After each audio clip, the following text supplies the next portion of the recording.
Half kg इसके हमने इस तरह से छोटे छोटे पीसेस में क्यूब्स में कट कर लिया। ठीक है, ये तकरीबन 1.5 इंच का क्यूब है, 1 वाइड क्यूब। ठीक है, इसमें हमने इसको कट कर लेना है। यहाँ पर मैंने लिया है हाफ टी स्पून गोश्त गलाने का पाउडर। अगर आपने मैरिनेशन लगाकर ओवरनाइट रखना हो तो गोश्त गलाने के पाउडर डालने की ज़रूरत नहीं है, लेकिन मैं अभी मैरिनेट करके तकरीबन आधे घंटे के लिए या 45 मिनट के लिए रखूँगी, इसलिए मैं इसमें ऐड कर रही हूँ। तो ये हाफ टी स्पून ये लिया हमने। 2 नींबू का रस लेंगे, 1 अदद अंडा, 3 टेबलस्पून दही, सॉल्ट हम लेंगे हाफ टी स्पून, लेकिन हम टेस्ट करके डालेंगे क्योंकि बाकी मसालों में भी नमक है।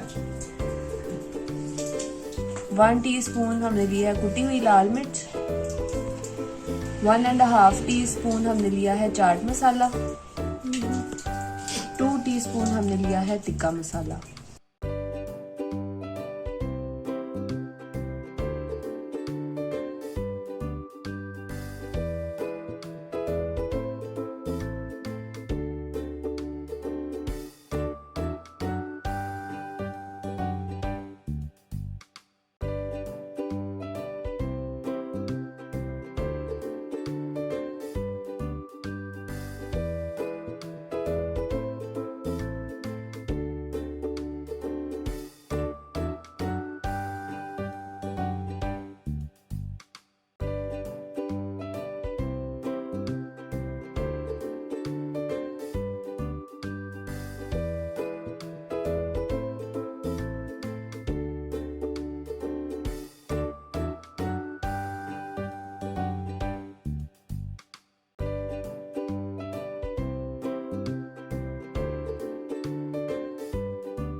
ये चिकन है जो कि हमने मैरिनेट करके रखा हुआ था, तकरीबन 1 घंटे के लिए हमने इसको मैरिनेट करके रखा था।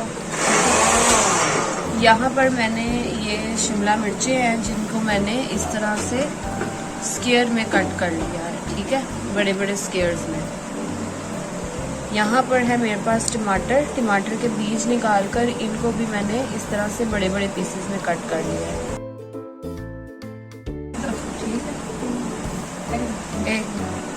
और यहाँ पर है मेरे पास प्याज, 1 अदद मैंने प्याज लिया है जिसको मैंने इसी तरह से पीसेस में बड़े बड़े स्क्वायर पीसेस में कट कर लिया। ठीक है, और यहाँ पर मैंने ली है शाशलिक स्टिक्स। ये स्क्यूवर्स, बैम्बू स्क्यूवर्स और शाशलिक स्टिक्स हैं जो कि मैंने लिए हैं, इनके ऊपर हम लगाएंगे। ठीक है,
आप देख सकते हैं कि ये मैंने इसमें 3-3 चिकन के पीसेस लगाए और ये तकरीबन ½ kg चिकन से 15 स्टिक्स बनी है।